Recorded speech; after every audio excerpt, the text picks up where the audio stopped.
A growing number of nations have formally recognized Palestine as a state, amid renewed international pressure on Israel to end its military operations in Gaza. The diplomatic shift came during a high-profile event on the sidelines of the United Nations General Assembly co-hosted by France and Saudi Arabia.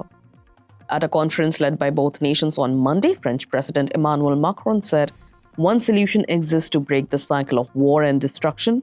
Acknowledging each other, we must recognize the Palestinians and Israelis are living in twin solitude.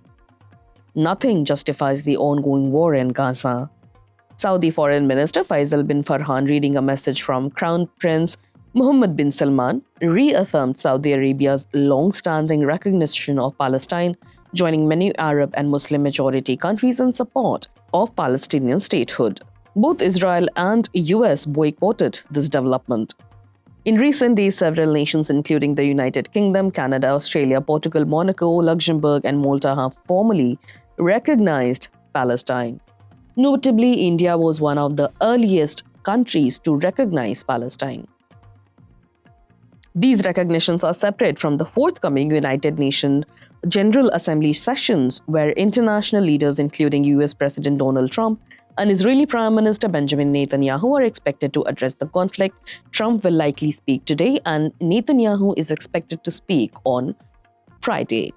Trump will attend the UNGA for the first time since 2020, with Palestinian recognition and the Gaza conflict likely to be key topics.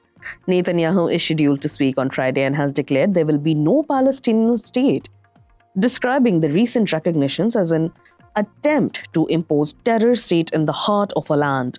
Netanyahu plans to meet Trump at the White House soon after his UN address. Both Israel and US argue that recognizing Palestine rewards Hamas in some way. Meanwhile, Palestinian Authority President Mahmoud Abbas, speaking remotely, condemned the Hamas attack and emphasized a vision for a unified Palestinian state without weapons, stating that Hamas should have no role in future governance.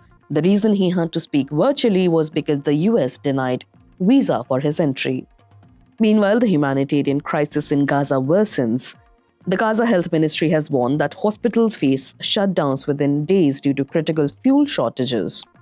The conflict escalated on 7th of October 2023 after a Hamas-led attack on Israeli territory as a result of a decades-long conflict which started in the late 40s between Israel and Palestine, reignited the war, and has claimed 65,000 lives in Gaza, according to Gaza Health Ministry.